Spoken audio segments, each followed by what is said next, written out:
Okay, welcome everybody to the return of RedBar's online webinars. Tonight we have a very special presentation for you guys with Accutron, and you'll get to see some stuff before anybody else. So I think that's worth noting.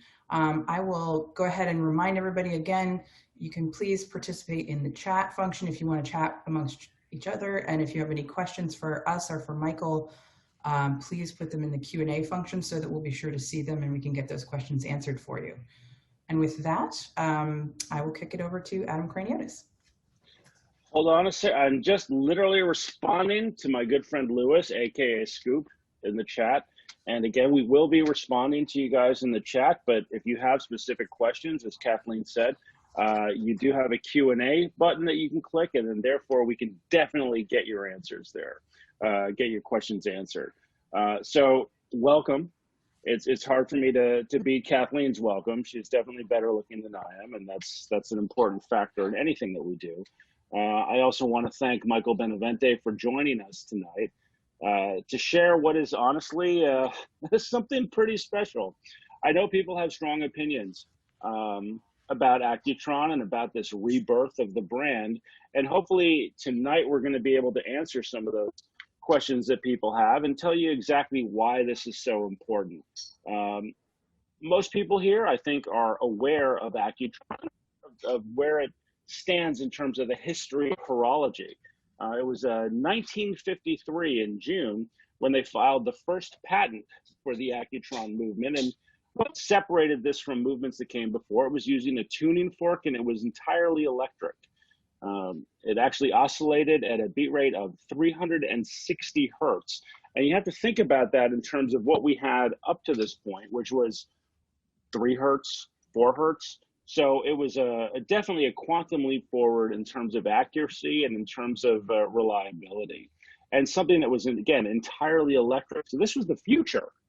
You know, I mean, at the time, this was the future. And you have to think about what were we thinking was the future back then? Well, the future was flying cars. It was, you know, vacations on the moon and all of that great stuff. And the Accutron was definitely part of that. And how they did this was with their tuning fork movement.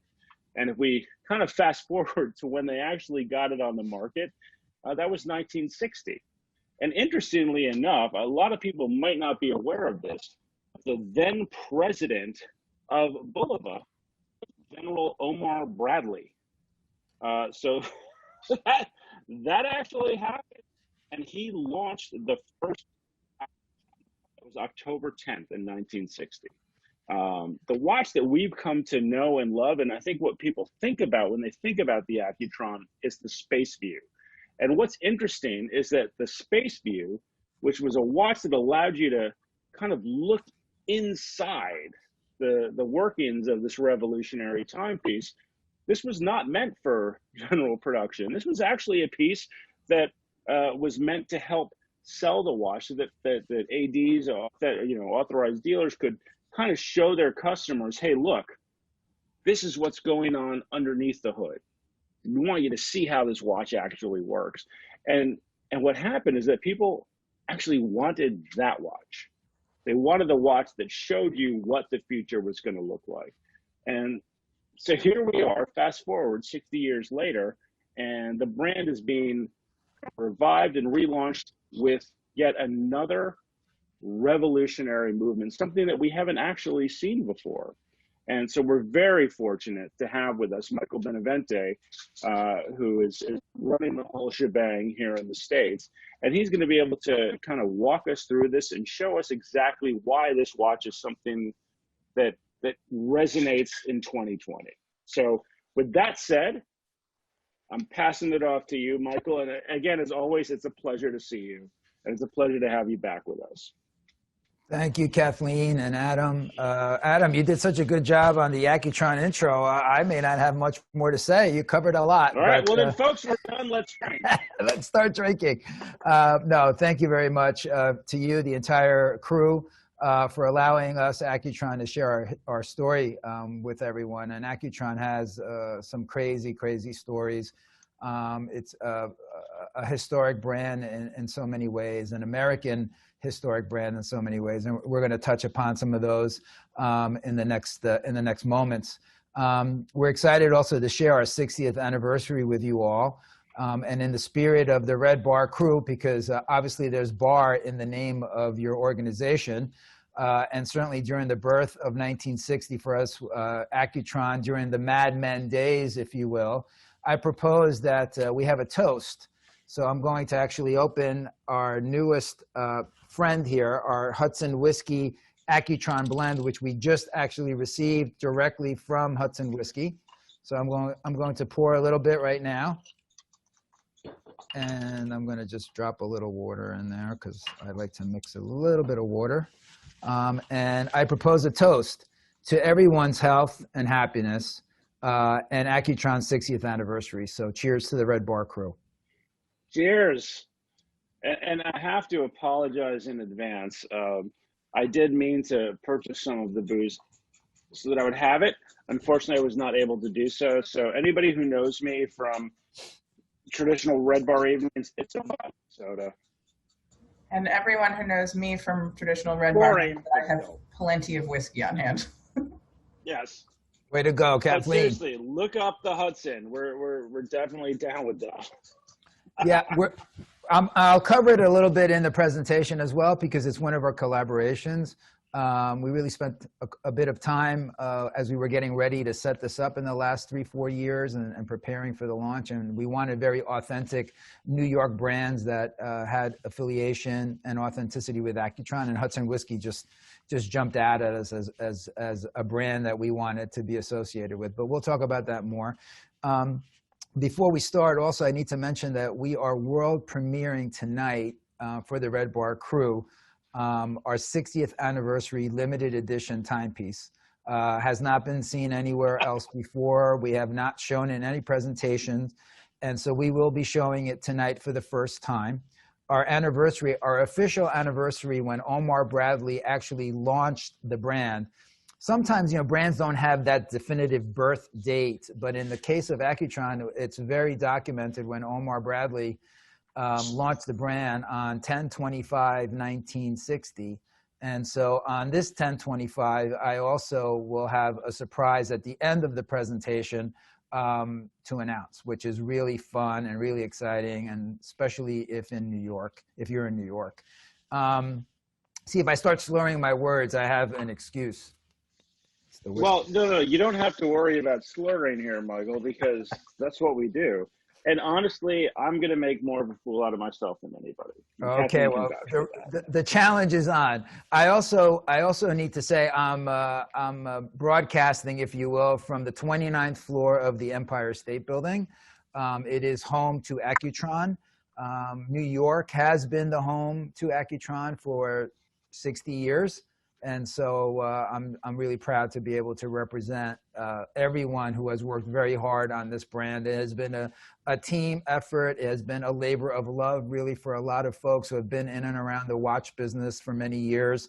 Accutron holds a very special place in the hearts of people that are in the watch business and collectors and the community at large, which is on hopefully out there tonight. Listening to our share. So one last piece, there's 3 people in the room with me that helped make tonight what it's going to be. And Antonio's to my left, Gail and Sam are to my right. You may see them come in. This is live television, so anything can happen. We've tried to mitigate all technical issues, but you never know. So let's get started.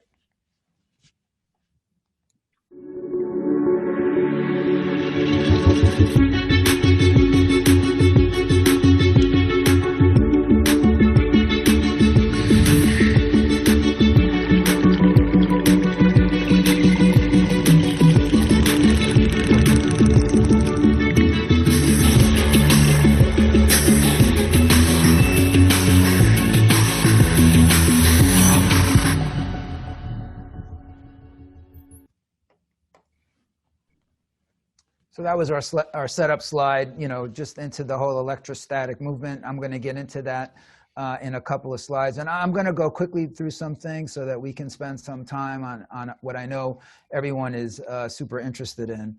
which is the electrostatic. The history is, certainly amazing. I think most of us know about it. Adam, you touched on a lot of it already, but our mission was really to honor the past, celebrate the present, and inspire the future.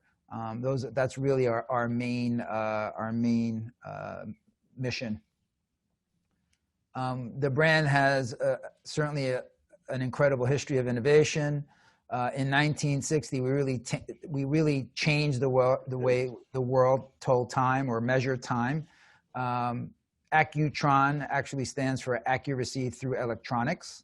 So that's the shortened version of that idea, Accutron. And the iconic Space View green wasn't intended to be seen. I think, Adam, you kind of alluded to that. It was only on demo models. I'm sorry? Sorry. No, I didn't mean to jump in with that. No, you did good. It was commercialized really after the retailers wanted to show the technology. The technology really became the main event. And although we had other models that were not Space View, certainly the Space View models were always the most popular over that period of time. It's not a timepiece, it's a conversation piece is our tagline. And there's going to be more in the presentation towards the back end of it about conversation. But certainly that is really the other main mission of our brand is to be talking not only about technology, but also about design and also, about emotion. The brand was in its roots also very much on the cutting edge of marketing and communication. You can see it in its point of sale, you can see it in its advertising, and you can see it also in its packaging, from that time period. Today, it may look like, oh, okay, I've seen this, but really at that moment, it was very groundbreaking. Here you see some of the ads, certainly the one in the middle, equal pay, equal time. You could add #MeToo, and it would still be very relevant, today. They were very much on the cutting edge of society and culture in 1960. Bulova/Accutron was certainly very much involved in the space missions. We went to space 46 different times through the instrumentation panel and capsule instrumentation. We were there quite a bit, and we were very much involved in all of the test pilot programs. We had a military division that had actually nothing to do with timepieces. It was a separate division that was Bulova Military, and we had several facilities throughout the United States that really serviced the U.S. military. Here you see Omar Bradley, as alluded to by Adam. He was a 5-star U.S. general and also chairman of the board of Bulova, and was very influential in the late 50s and throughout the 60s in what Bulova was doing. And certainly the birth of Accutron was under his watch. Here you see some of that work that was done on the lower right-hand corner of the screen. You see the Sea of Tranquility, where they placed an Accutron timing equipment that up until about 3 years ago was still running since 1969. Houston was still getting signals back from that instrumentation up until about 3 years ago. So that's pretty amazing that would have lasted that long, all this time. So to commemorate the 60th anniversary, we also were very honored to be able to collaborate with Accutron. For those of you who may remember, I guess it's almost 4 years ago now, we did a Bulova book through Accutron, which was a beautiful retelling of the many stories in pop culture that Bulova had. And we were happy to be able to partner with Jack Forster and Aaron Sigmund and Carl Gustav Magnusson, who wrote the foreword to the book. And the book really chronicles the incredible history that the brand had. It really was a short history. It wasn't very long, because someone can argue that the day that the 214 movement was born was the beginning of the end of the brand, because that very soon launched into quartz and what we now know as quartz battery watches. But those watches probably don't come into being without the birth of the 214 electric movement that Accutron launched in 1960. So this book really chronicles all of that history. Here you see some really great images from the book.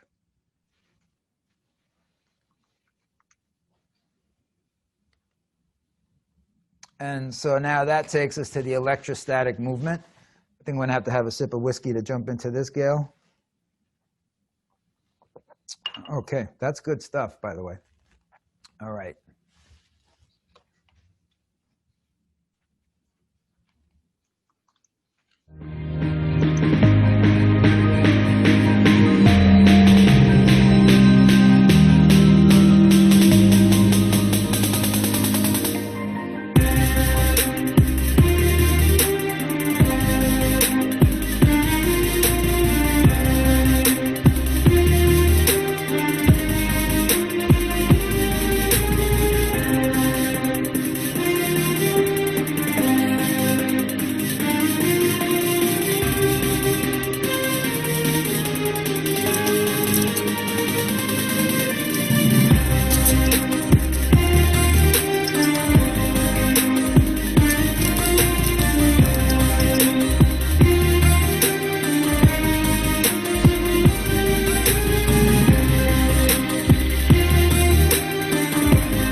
That's a great video to really illustrate the electrostatic energy that's being created and passed, from turbine to turbine.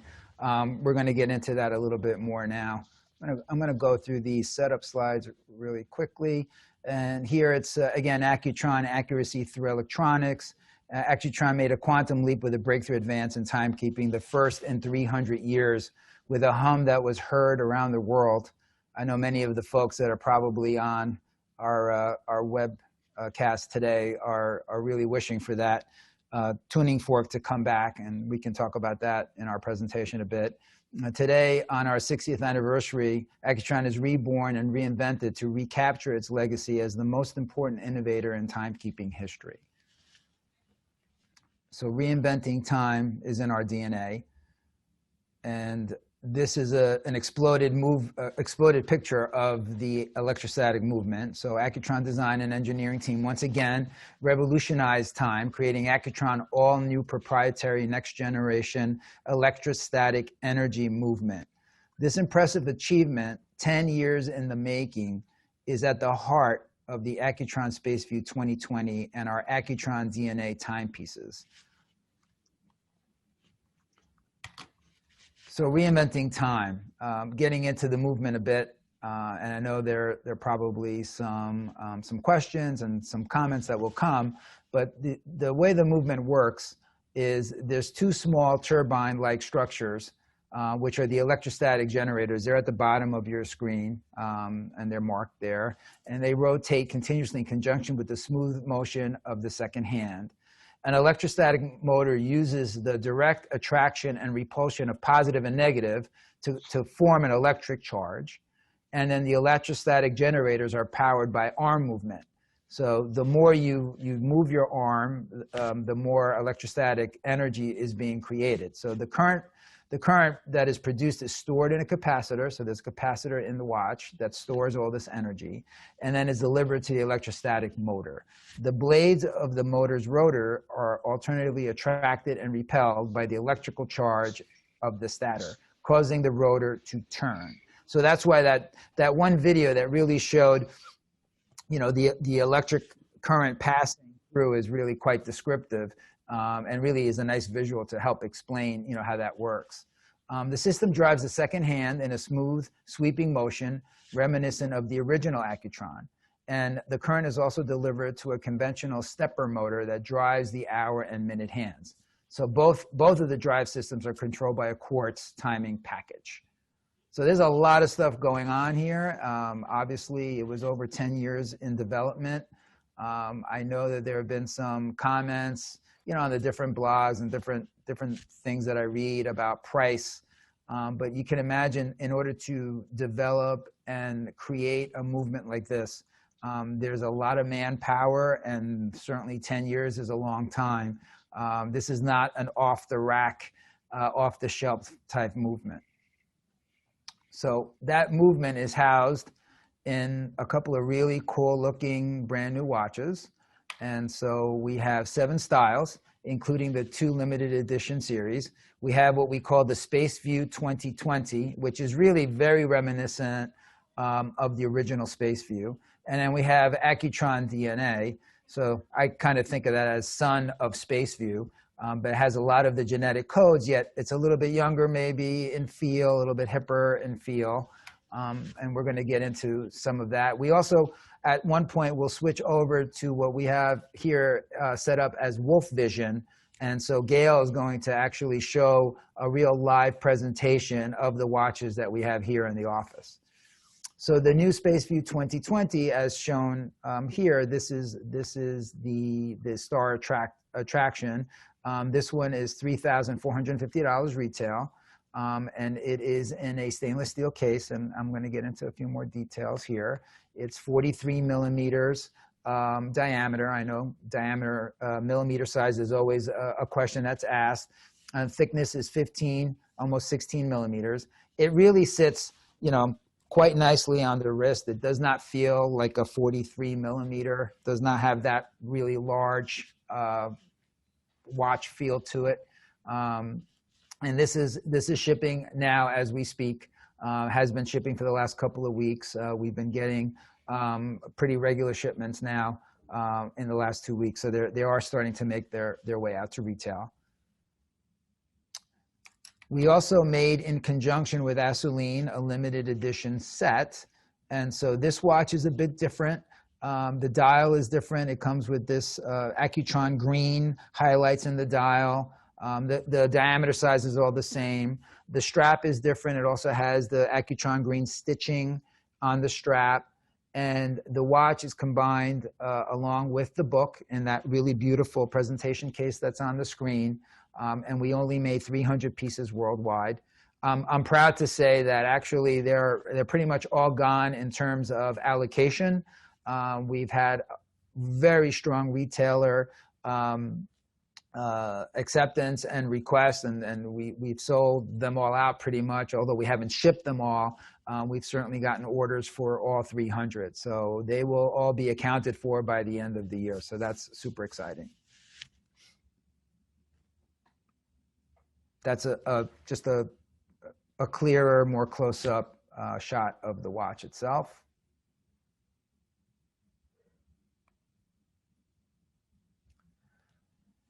And then we have the DNA. So as I mentioned before, son of. This is a sportier, different interpretation on the watch. Now this says 45 millimeter. It, again, really does not wear that large. It really feels quite comfortable. I was test wearing it, 6-7 months ago. It feels really comfortable on the wrist. It doesn't have that feeling of oversize at all. This watch retails for $3,300. It comes in a couple of different executions. We have the silver green, the black gray, the gray blue, and then the certainly the Accutron green, which is the model that's blown up a bit larger there on the screen.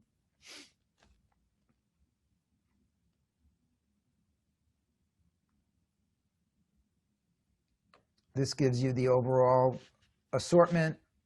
You can see, we kept the line really tight, really focused. If you take the limited editions out, it's really, a very clean, easy to shop collection. And so now, drum roll. We should have had a drum roll machine. We need drum roll. Okay, Sam, thank you. Okay. It's gargling, but I just So unmuted myself, and now I'm going to mute myself. For the first time ever, we have our 60th anniversary watch in solid 18 karat gold. So it is that SpaceView 2020 format in a solid 18 karat gold case. So all of the same, wonderful movement and sophistication. It will come in a special limited edition box, and it will retail for $19,600. And really, we grappled with the price. Gail's looking at me because we were talking about the price for quite a bit, but we wanted to stay at $19,600 because obviously it's connected to the year of our birth, and this watch will be debuting officially on October 25th, which is the birth date or the anniversary date of Accutron. So I'm happy to share this with the RedBar crew for the first time ever, worldwide premiere. Very appreciative of everyone's enthusiasm for the brand, and we wanted to share, something special with you. And I do have one other item to share at the end of the presentation that also is a first tonight. So then that takes us to our legacy collection. Our legacy collection is really about design. So the brand was really founded on technology, obviously, with the 214, 218 movement. And the design was very much ahead of its time in 1960. So much so that even today, arguably, you see some of these designs and they're still fresh, and they're really cool and different. Definitely not cookie cutter. I mean, definitely not coming from a European Swiss sensibility necessarily. You can definitely feel Americana and the American culture influence on the design of these watches. I should add that we worked with 3 collectors that are very much friends of our brand. We're very fortunate to have them as friends of our brands. They're very big Bulova and Accutron collectors. One of the gentlemen actually founded and started on his own without any of our help or financial assistance, mybulova.com. I don't know if you've all ever been on mybulova.com. I would invite you to go to it. We're not connected to them other than we try to help him with information and feeding them whatever archival information we can to improve the website. But it's a really great labor of love of Stephen Ullman, and we're excited to have him as friends. And the reason I mentioned the 3 collectors is that they were very influential and helped us very much through this collection in advising us on what I like to call the greatest hits of the brand in a way. So I'm going to take you through this kind of quickly, but you'll get the idea. Everything is on accutronwatch.com as well. Our website is up and running. It's been up for about 6 weeks now. I think it looks amazing. The team has done a great job on it. So all of this lives on accutronwatch.com as well. And here, the images are showing you a lot of the influence of this particular time period. You can see from these designers that what was happening in cars and furniture, in design and fashion was really top of mind for them as they were designing these watches. We're using Sellita movements on this particular collection. Accutron has a very strong linkage with Switzerland. Although we were an American brand producing watch movements in America, we also, as far back as 1917, with Bulova, our parent, were making watches in Switzerland, at one time even being the largest employer of watchmakers in Biel. And for those of you who know Biel, you know that that's really the start of the cradle of watchmaking in Switzerland. So we have very strong roots in Switzerland, and we felt very much very authentic to be able to provide a Swiss-made watch within the collection, short of doing the watches, of course, with the 214 or 218 movement, which at the moment is not so easy to do. This next watch is really interesting in that We were able to purchase this from Graceland. This was in Elvis Presley's estate. We know through the back of the watch and the patent number on the back that this was a very early Accutron watch, probably from 1960, 1961. We own the watch here at our museum at the office, and it's really a cool watch. And hopefully if one day you can ever make your way here to the Empire State Building, we'd love to show it off. We also luckily were able to get it so we could recreate the watch exactly the way it was. So this next slide shows our reinterpretation of that original design from the early 60s.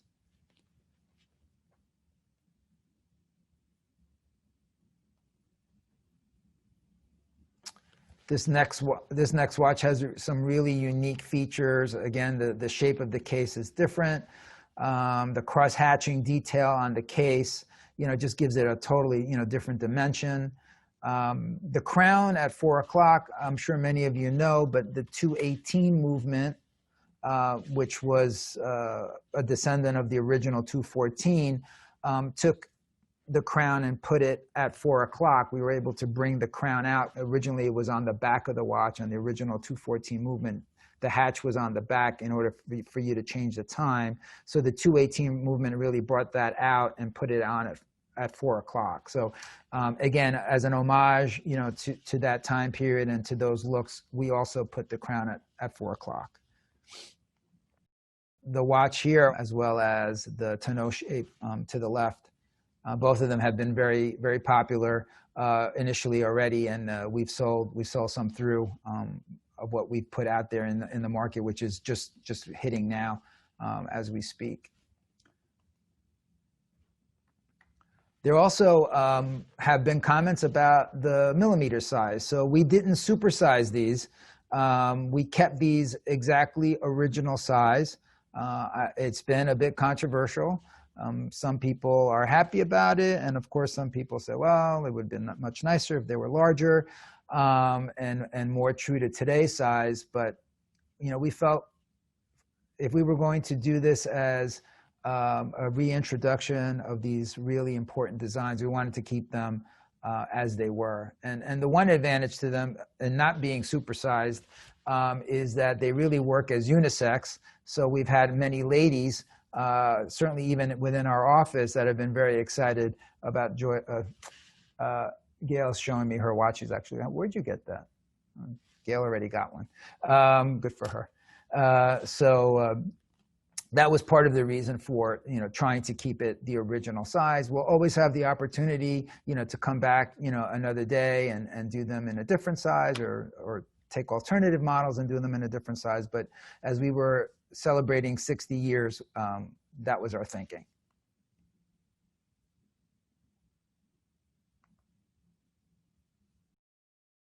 We could see the influence in this watch design, the 505. Back then, they weren't really giving the watches names in Accutron. They were giving them these number series. So this was considered the 505. And here we're doing it in 2 executions. Most of the legacy collection starts a little bit over $1,000 if you've been seeing the retail prices, and they stop short of $1,600, $1,700. So they're in that range. This is a really cool watch. So and this has a little complication to it, because here you have the day of the week in a vertical position, not a normal Sellita movement. So we added this complication for Sellita to make this exclusively for us. So this has a nice little twist to it. 34.5 millimeter case size.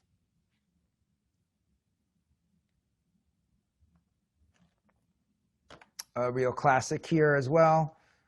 I mean, this case shape, became later, pretty synonymous with classic watches. But here you have Accutron putting this out in 1969 with really a beautiful, simple yet very elegant look. All of these watches also have sapphire crystals. Obviously, they're all stainless steel. They have all of the usual benefits, feature and benefits that you would expect, you know, from a fine Swiss watch. And this was, I would say, the favorite watch of the collectors when we were meeting together. They did come here, I guess about 2 years ago now, when we had our meeting to kind of select the styles that I'm showing you. And we had a lot of other styles to pick from. We edited down to these, but this was for sure the most popular one. And this is the Canadian Railroad Edition watch.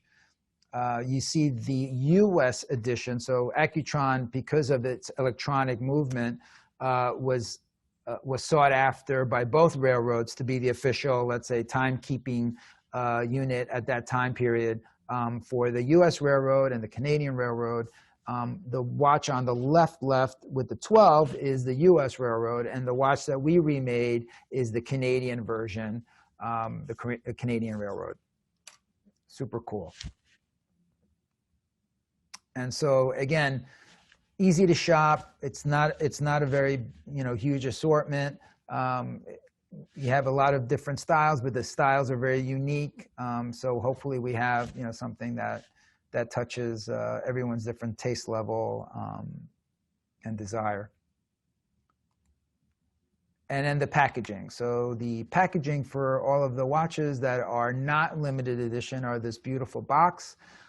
This box is also based on some of the packaging that was prevalent with the brand through the 60s. We didn't land on any one package. We kind of took bits and pieces from the different packages that we did like, and we amalgamated them all into what ends up being this. But this is a really good representation of what the brand was doing in terms of selling, ceremony, and presentation, you know, during the 60s.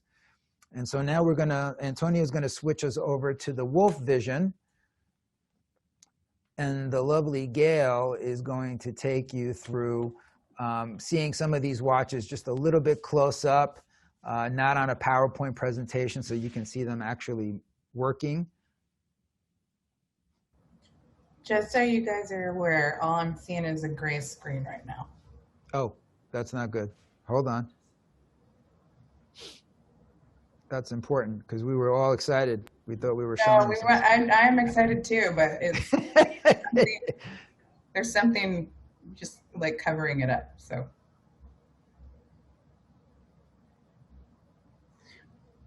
while we're waiting, I have a couple questions for you guys. Okay. So one person would like to know if you can expand. Patrick would like to know if you can expand on the stepper motors. And he'd like to know if that's just a second or third electrostatic motor, or if you can just clarify that, please. Well, and actually I did a very poor job, and I didn't give the headline, and this is that it's the world's first timepiece powered by electrostatic energy. I mean, so this has never been done before, and we're really happy to be introducing this technology to the world, and it's the first electrostatic motor within a timepiece. So it's the world's first timepiece powered by electrostatic energy, and it's the first electrostatic motor within a timepiece. And in terms of what does Patrick want to know specifically? He just wanted to know if it was just if the stepper motors were electrostatic, were just additional electrostatic motors. So that was his. Well, they're powered by electrostatic energy, so I don't know if that helps. I think that's fine. Patrick, if you have anything to add, please place it in the Q&A. I think we can see the screen now. It's just not quite in focus. There we go. Yeah, okay. All right, good. Great. Okay, why don't you go ahead with that? We've got some more questions for you, but I'll save them till later. Yeah, you can, if you want, you can ask questions while we're doing this. Okay. Actually, so we do have a couple of questions, but why don't you describe what we're doing here, and then I'll give you some more questions. So here we have this is the SpaceView 2020. So this is not the limited edition version. This is the regular SpaceView 2020, and we're just seeing here the front of the dial. You're seeing the turbines, that are turning, that are moving with the second hand sweeping. So that means that everything is functioning right now in a really good way. it's been used, I guess. Sam is now in control. Those are not Gail's hands, obviously. Sam is showing the watch as we speak. And so that means that the watch has been worn because the sweep second hand is moving in that very smooth, continuous flow. Maybe Sam, we can show the back. The back of the watch is not a see-through back because the back of the watch is where the rotor is housed. The rotor is turning. That's what's offering and supplying as we move. It's turning and supplying power to the turbines, and then the turbines are creating the electrostatic energy that eventually gets stored in the capacitor. So that's why the back of the watch cannot be left open. Also, it's important to keep out, dust and water, so it's highly sealed. Great. This is really cool. Being able to see it live is pretty great. Let's go to another watch, guys. Yeah, let's have a look. So, Larry asks a question, Michael. Larry has a question. Did this piece have to be that big? This is speaking about the one we just looked at. From a technical standpoint, or was that just a marketing choice, or how did you, is the size of this due to the fact that you have to fit all of these moving parts in this case? Exactly that. Definitely not marketing. This is as small as we can get it right now. This is as small, to house all of the workings of the electrostatic motor and the energy that needs to be created by the turbines. We couldn't get this much smaller. Now, over time with development, things tend to be able to get maybe reduced further down, but at this moment and with what we know, this is as tight as we could get it. Okay. There's a lot of stuff in there. If you remember that that exploded view of the watch. Yeah, there's a lot of moving parts. Yes. So we have another question from Trevor. Can you wind it via the crown? You cannot. Winding boxes are actually not needed for this watch and not recommended actually, because winding feature of a watch this way is not going to help the watch at all. Not needed. Just a quick question. Yes, people, I unmuted myself. Don't worry, I haven't been drinking too much. Can we get a more focused shot on the profile of the watch? Just the side of the watch, the lugs. Yep. And this is just for me because I don't care about anybody else. But nice. No, I do. I love everybody. But no, I love the way that the lugs kind of just sort of carry the whole arc around the side of the watch there. It's an interesting detail. And that's just something I wanted to see personally for me, because I have not, ladies and gentlemen, just so you know, I have not seen this watch in person yet myself. So I'm learning a lot of things along with the rest of you right now. So does this mean I get to see it in person before you do? Because I'm going to yes, it does entirely mean that. Your face, Adam. All right, you got me, and I deserve that. All right, I'll stop. That was something I wanted to see. Yeah, what's fun about it is that although we're using the same movement in both the Space View 2020 and DNA, they're really two different watches, to your point, Adam. I mean, this is really has a different lug, it has a different case, shape and feel. They're both beautiful, and I like them both personally myself. It would be a tough choice between the two. But one tends to be. Oh no, keep going. I'm sorry. One tends to be more classic. I mean, the Space View definitely has this classic feel, and this has certainly a more sporty, contemporary, feel to it. But you get the same movement in both, which is nice. Well, it's interesting because I kind of walk that line, where, I love traditional, I love contemporary. And while I do have a lot of respect for the history of Accutron and the original Space View, and it's a piece that I've always been intrigued by, and I have yet to kind of nail one down and add it to my collection. I do want to, but I love the modern reinterpretation. And I think that this was something I had to dive into and take a plunge with, that I would probably go with the modern version, and not necessarily the strict revival. And that's kind of something for me that maybe isn't always the case. But I love what you guys have done in terms of trying to say, like, what if we had continued to develop this watch? What would it look like in 2020? This is what it would look like. So, Yeah. but the gold is just killing me. I'm not gonna lie.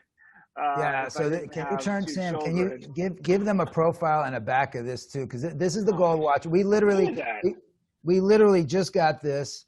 It came last night. And so you are all really, there's people in the office that haven't even seen this. So I'm excited that the RedBar crew is getting a really, really premiere on this. I just saw it literally before we went on air. And it looks really spectacular. We've only have 60 worldwide. And it's really a celebration, of the brand. And I think they did a really, really great job. Yeah, this is pretty spectacular, I gotta say. I'm not usually an all gold all the time guy, but just that's not what I expected. And just see, again, ladies and gentlemen, we did not see in advance what was going to be launched here, what they were going to show us. So we're looking at it with you the exact same time. Yeah. That's a good shot, Sam. Keep it right there if you can. That's a really good shot. So so Michael dropped that bomb on all of us at the same time. The gold bomb. And gold is a very dense, heavy material, so we're all similarly floored. But just wow. So you're only making 60, which obviously ties into the anniversary. Exactly. Only make 60, and we really fought to keep the retail price at $19,600. Obviously, again, with that 1960 in mind. And with the price of gold, I mean, I'm not crying the blues at all for anybody, but I mean, we could have, and I know that your club and your team there is very savvy about pricing. So for a watch this size and with the amount of gold, 18 karat gold that we're using, it could be more expensive. We're savvy to a point, but when we have purchasing something, logic just goes entirely out the window. Yes, that's true. Speaking of purchasing, we have a couple of questions in the Q&A with regards to purchasing. One, these are from the same person from Hamilton, who has, I believe, been to one of our events at your offices before, but he'd like to know if people can drop by the offices to see it in person and purchase. And then he also would like to know where people can get one of the limited edition ones if the 300 have already been allocated to retailers. So it's a double, basically Hamilton would like to buy stuff and would like to know how to do so. We love Hamilton. So thank you, Hamilton, for joining us and for the question. So I have to be very careful and democratic and not show any favoritism to any of the kids, so to speak. So I'm going to say to Hamilton, to everybody, to go on accutronwatch.com, and we have a dealer locator. So you can visit one of the dealers that are maybe nearest to where you all are living. They all have websites, and we have, with these COVID days, we have enabled every one of our authorized dealers. We only have 25 in the United States. So we've kept it really lean. We have some of the best jewelers, independent jewelers in the country, I would say, carrying the brand. Many of them are just getting watches as we speak. So it's all really fresh. And so I invite everyone and Hamilton to go on accutronwatch.com, look at the dealer locator. You can find the dealer nearest you. They all have been allocated limited edition sets. Now, how many they have, I can't speak to. I know some of them have sold out. Some of the dealers have sold out. Yes. It was really, we were very impressed with the requests that we were getting for the Aceline box set, because it really is a beautiful set. It's really cool. It's not that expensive in terms of, getting the whole package with the book and everything. So can I just make a quick plug here just for Aaron Sigmund, who is a Red Bar member in good standing, and one of the individuals behind, making that book possible. So, Yeah. we love you, Siggy. I have a follow-up question to that, Michael, because I know where Hamilton lives. Are there any, that sounded like a threat. It does sound like a threat. It might be. Are there any of the, I'm assuming some of those authorized dealers might be in Midtown Manhattan? Yes, they're Watches of Switzerland. Okay, great. We love those guys. Good friends of Red Bar. So, yeah, ladies and gentlemen, you know where you need to go. He's in New York. Watches of Switzerland, and also Watches of Switzerland online. They are also selling Accutron watches on their website. Perfect. And I'm assuming that I probably know the answer to this question, but I will just ask it from an anonymous attendee. Is the gold available only through an AD? So I think from what I've heard from you, I'm assuming that all of these are only available through an AD, or are some of them available from you guys directly online? No, as of this moment, no, not direct from us. Okay. Okay. Okay. Okay. Kathleen, are you seeing my screen? I am. Yes. Okay. All right. So collector community, as I mentioned, our own personal friends of Accutron, friends of Bulova, collectors that, were very helpful in the launch of this brand, and we're forever grateful to them. But the collector community is certainly important to us. And we listen, and we certainly are listening for future development as we continue to think about the future and also honor the past. So I just think it's important for us to make that call out. It is. A lot of brands don't listen, so we do appreciate that. We need all the help we can get at, and we're not that smart. So the more help we can get, the better. Hardly. But another part of our marketing, and it's really the DNA of the brand. I mentioned earlier, it's not a time piece, it's a conversation piece. So I'm happy to say, under the heading of History of First, from our sister brand or parent brand, Bulova, we did a History of First for Accutron, which is the first episodic podcast by a watch brand. So we are into, how many episodes now, Gail? 12, 13? 14 episodes have been released. So if you go on any of your favorite podcast platforms and you go Accutron Show, the Accutron Show, you will see, or listen, I should say, to our podcast. And we really cover all subjects that have to do with so many different topics. On the screen here, you see Bill McCuddy in the middle, who's a journalist, David Graver on the left, who works for Cool Hunting, and editor Scott Alexander on the right. And really great guys. They're very entertaining. I invite you all to go on there and listen to them. And you'll get a kick out of them. And it's not a commercial. We hardly talk about Accutron watches, although it's called the Accutron Watch Show. We will give a plug here and there, but it really is commercial free, and it really is a fun lifestyle segment. You can see at the bottom, some of the guests so far have been Ralph Lorenzo from Hudson Whiskey. Obviously, our collaborators have all been on. Sam Phillips from La Polina, Elliot Cooker from Cooper Classic Cars, who's really entertaining. We just released that episode 2 weeks ago. Reginald Brack, I think Reginald may be a Red Bar crew member. Oh no, he's long-standing Red Bar guy. We love Reggie. Reginald may be on or listening, but with NPD, and then Ryan Serragno from Esterbrook Pens, and we're going to talk about the pens in a little bit. Here are some of the subjects that the podcast touches on, and we still have more episodes to put out before the end of the season, so stay tuned for that. It's good stuff, people, by the way. I just want to say I've been listening, and I will say that Bill and David are good friends of mine, so, I'm going to say nice things no matter what, but it does cover a lot of different subjects, and it's just fun. It's not a hard sell. So you have even nice things to say about Bill, Adam? I have to. He's never said anything bad about me, at least.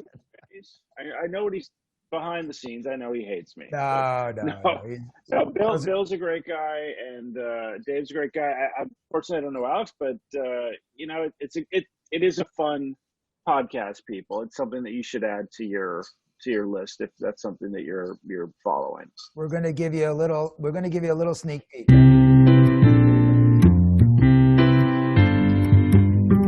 The Accutron Show. Accutron. It's not a timepiece. It's a conversation piece. With your host, Bill McCuddy, and contributors Scott Alexander and David Graver. The sudden expansion of gases, the explosion, just blew the doors open. Glass rained down on us. We came walking around the corner and looked up, and there were like 30-foot flames coming out of the cupolas. The voice you heard at the top of the show was today's guest, founder of Tuttletown Spirits, home of Hudson Whiskey, Ralph Arenzo. He's here to talk about how opening the first New York distillery since Prohibition has changed the game, and he brought a little something for us to try. But first, it's me, Bill McCuddy, along with culture writer Scott Alexander and editor David Graver. We're discussing the evolution of whiskey culture in America and the rise of niche distilleries. All that and more on this episode of The Accutron Show. Stay tuned. The world runs on Accutron time. Accutron watches since 1960 from New York City to around the world.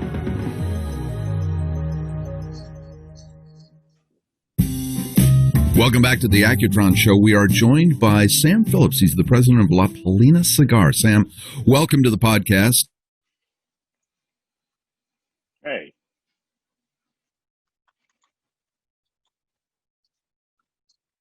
You can't smoke as many places as you used to be able to, but La Paulina and the Paley family have given the city of New York, and we can brag to people listening outside of this zip code, we have a park called Paley Park. Explain the background of that thing. Indeed. So there is a park donated here by the Paleys.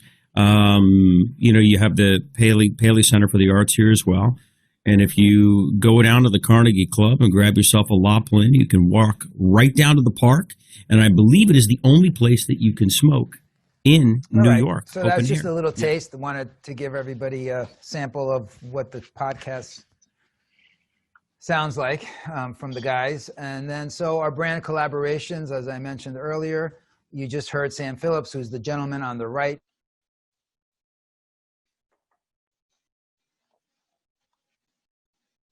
Now I want a cigar. American. What's that? Now I want a cigar. Yeah, okay. Well, you know what? We're going to show you a couple of cigars in a minute. We've developed these partnership items with Sam and the team at La Paulina. The cigars. I'm sorry. It's my thing. I just say give me. I've been drinking. Oh, you want to stop talking? Okay.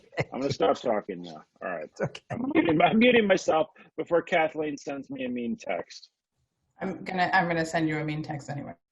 I know she's gonna do it anyway. But there we go. Right. You said you were going to mute yourself. Here's the Hudson whiskey, and a little trivia.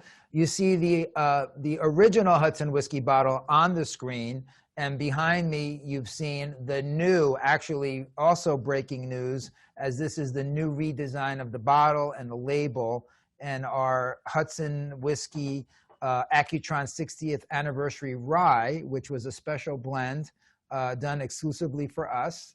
We actually went there in January or January of this past year. And we did a tasting. It's a very tough job. It's very difficult. Gail really makes me work hard. But we spent a few hours there with the team, and we developed what we thought would be the blend for Accutron whiskey.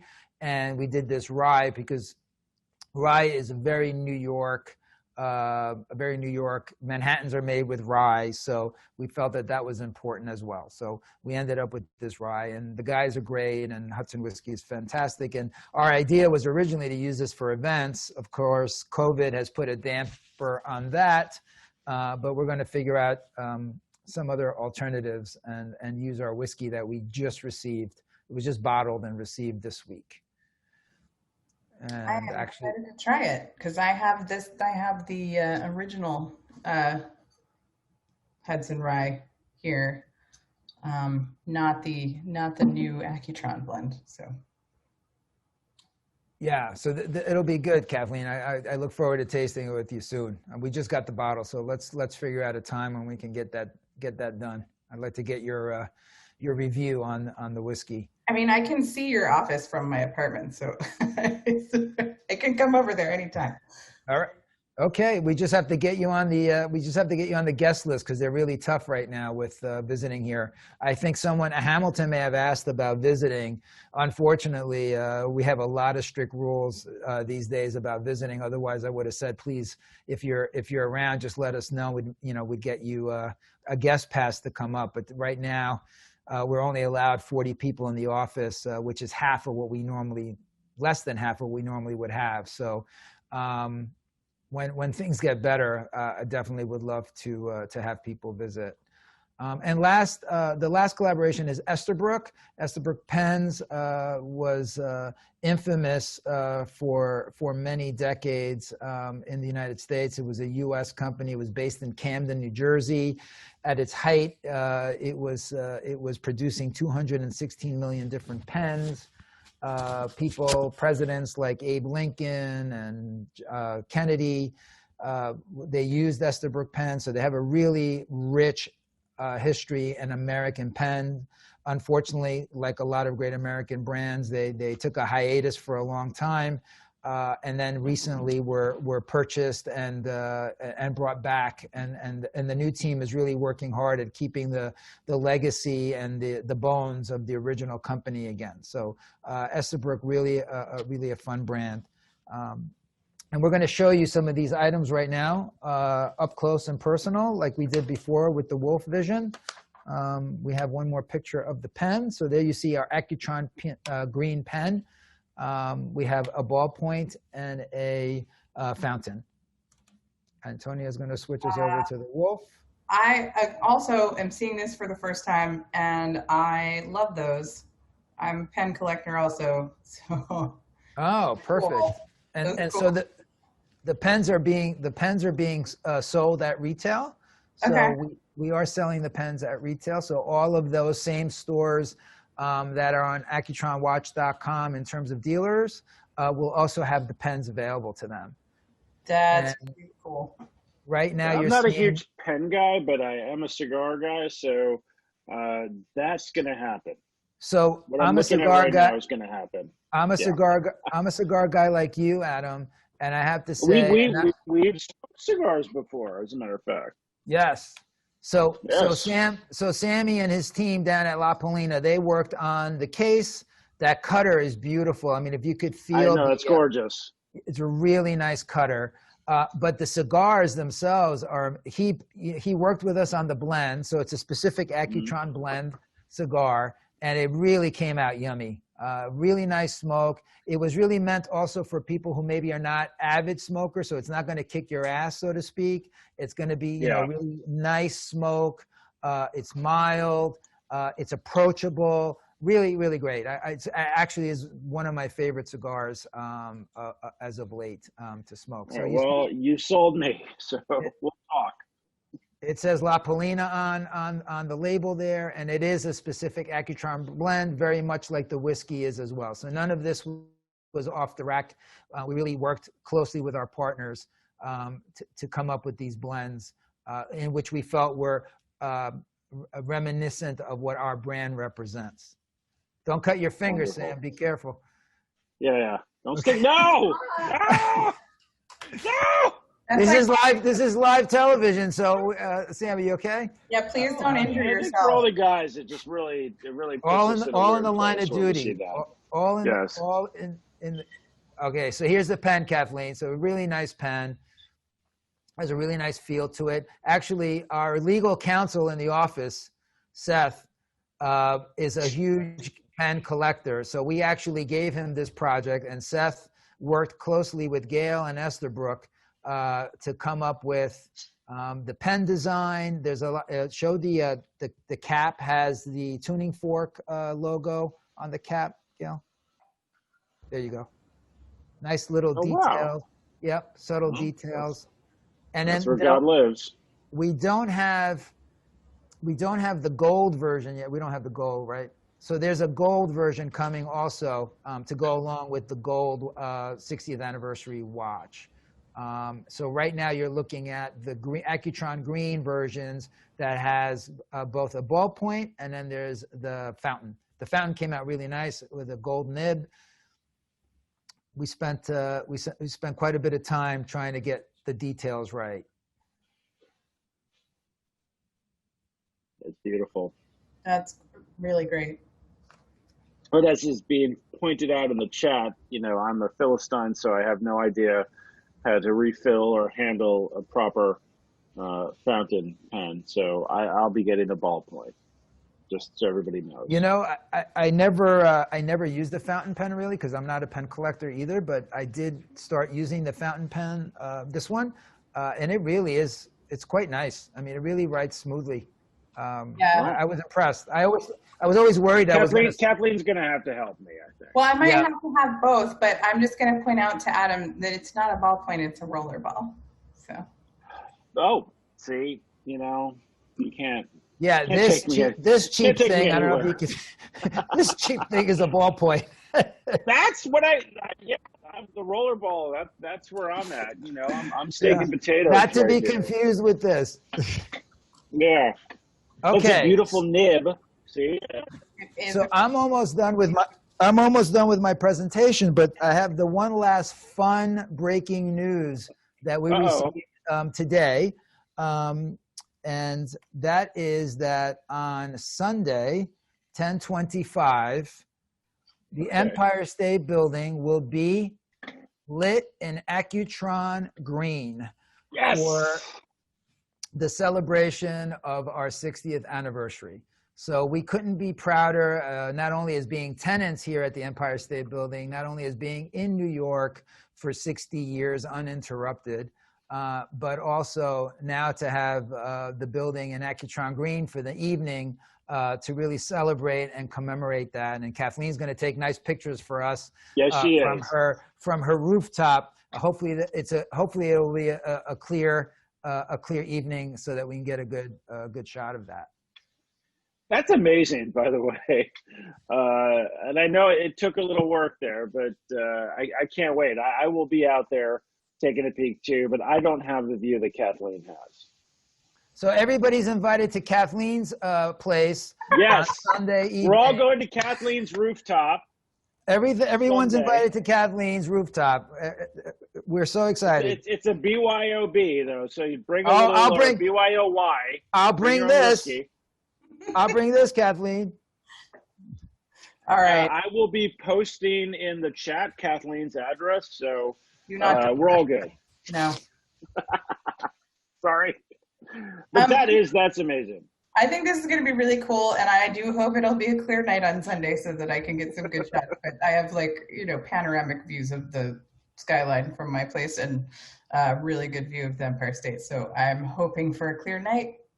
I have a couple other questions for you, Michael, if it appears you're done with your presentation. So the most important question of the night, which is what makes the 60th rye different from the regular Hudson rye? I'm sorry?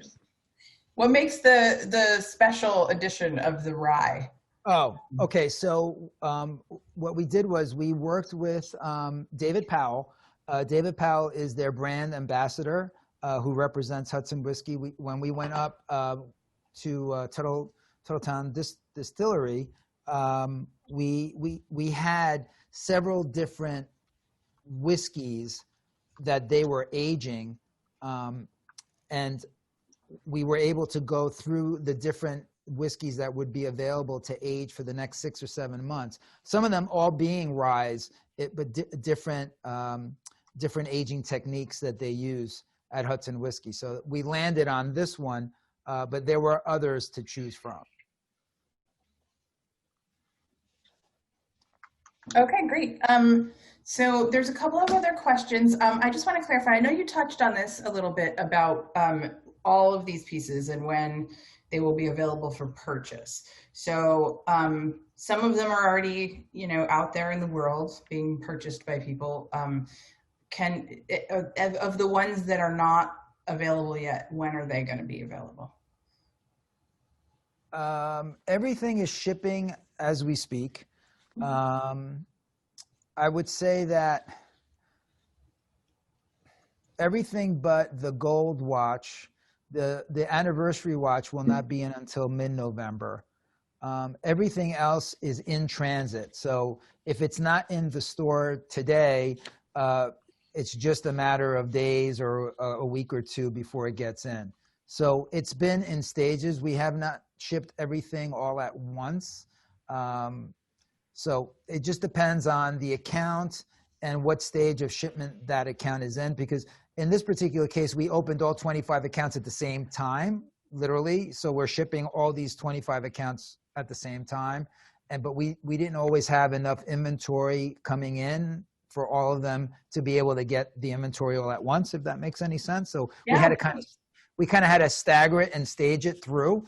But we're getting to a place where by another week or two, they should have a pretty good full complement, except for the gold watch and some of the limited edition Assouline book sets are also kind of flowing every week. So depending on how many they ordered originally and how many they've already sold will depend on whether they have it or not. Gotcha. Okay. We've got a couple of other questions with regards to this.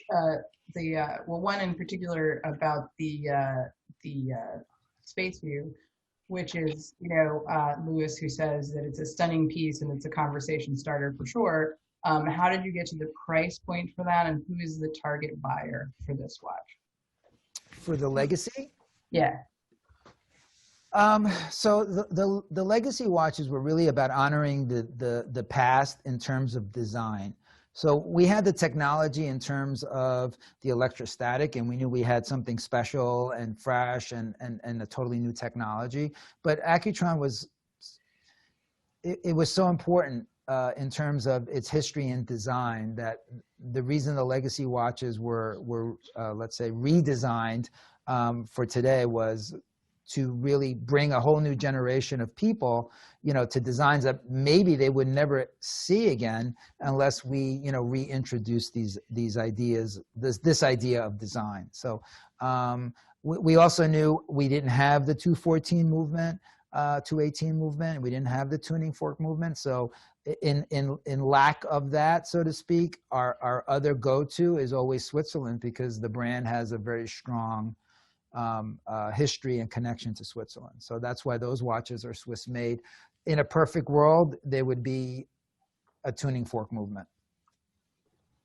Okay, and to pivot off of that, are there any plans for them for tuning fork movements in the future? So 10 years ago was our 50th anniversary, obviously. I can do the basic math, but we did 1,000 limited edition watches that had the tuning fork movement. But these were literally, I'm going to say, almost handmade.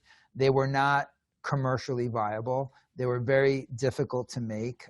It's not an easy movement to make today in terms of the technology that's needed to go into that movement. For instance, there's a copper wire that's the thickness of a human hair, and it's literally a mile long. And that copper wire has to be wound around the tuning fork in order for the movement to work, as an example of one of the items inside that movement. So we are working for the future on possibly being able to commercially viable remake that movement. But to make it the way we did for the 50th anniversary is just very difficult and very expensive.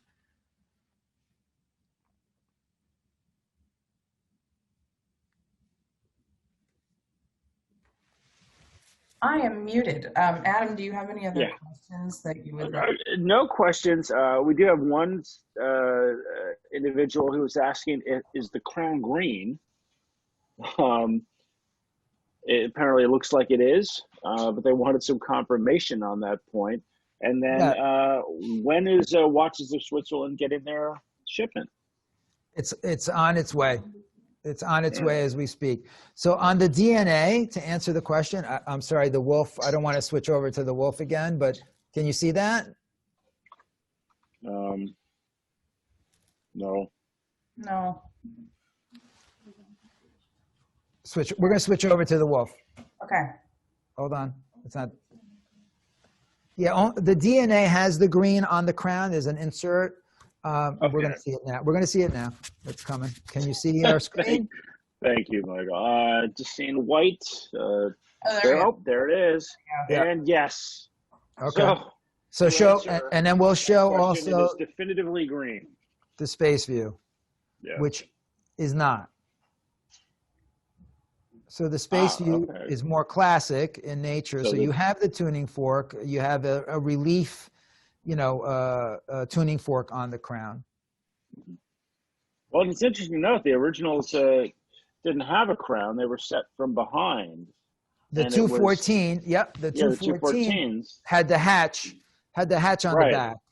Yeah, I was sort of just saying that the watch doesn't need to be set because it's so accurate. So it was kind of trying to make a statement there.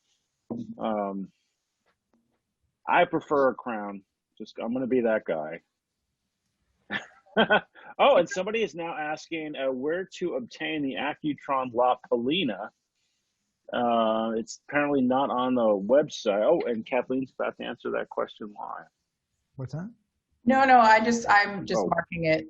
Answered live. So they just want to know where to get the La Palina. At the moment, the La Palina cigars are for events, but we are working on. Originally, it was meant for events. So again, COVID threw a little monkey wrench into things, but we are working on some alternative ways in order to get the La Palina Accutron blends out into the world. I'd be happy to test one for you. I'm here. Well, we're going to work it out, Adam. But Gail, Gail is writing me notes, but her handwriting is not that good. It's saying follow us on Instagram, listen to the podcast on all platforms. Okay.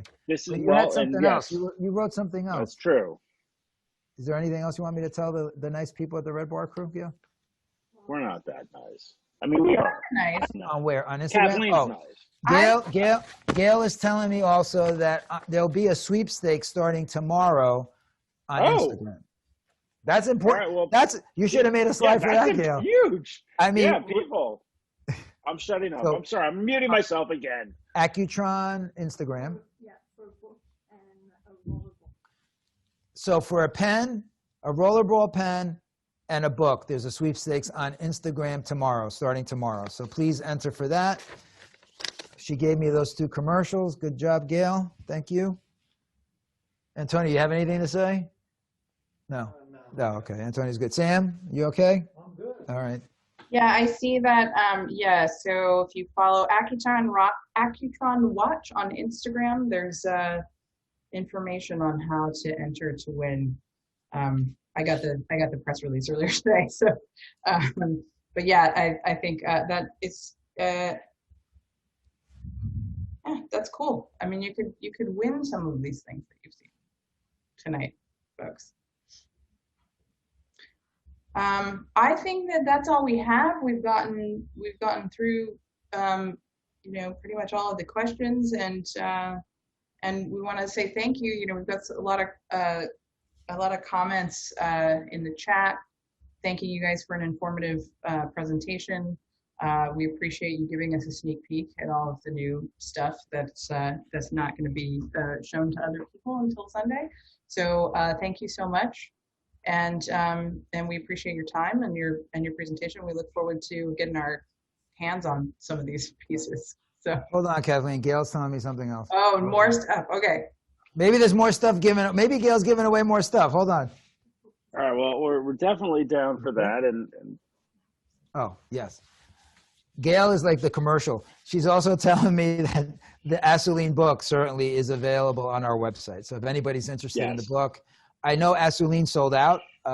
They sold out very quickly. We still have our supply on our website. So again, we invite people to, if they're interested in the book, to come see us there. I want to say thank you again, Kathleen and Adam. As always, thank you to your community that you bring to us, for your time and for letting us share our stories always with you guys. We really do appreciate it, and we're big fans of you all. So thank you. Of course. It's a pleasure always. And look, we love you. We love what you guys are doing. And thank you for sharing with us. And thank you for previewing the new special edition. It's a fantastic watch. So we're very excited to see how this all plays out. And just, ladies and gentlemen, just so you know, the book is fantastic. I did have a chance to take a peek and get a little bit of a preview. So if it's something you're interested in, and it is a lot of history and a lot of technology, and two writers who really know what they're talking about and have a lot of love for the brand and a lot of love for horology in general, it's definitely worth a look. Thanks, Adam. Great. And otherwise, look, we love you guys. And ladies and gentlemen, remember to take a long, hard look at that Empire State Building. What is the date? That's the 25th that it's going to be? Sunday? Sunday night. Sunday, October 25th. Yep. All righty. So we're going to have some great pictures for you. Kathleen is going to be right there on a roof, and I think all of us are invited. So I'll see you all there. No, you are not. Thank you again, Michael. And Thank you, Gail, everybody. thank you behind the scenes, and everybody else who was helping. We really appreciate it. Thank you, everyone. Have a great night. Thank you. Have a good night. All righty.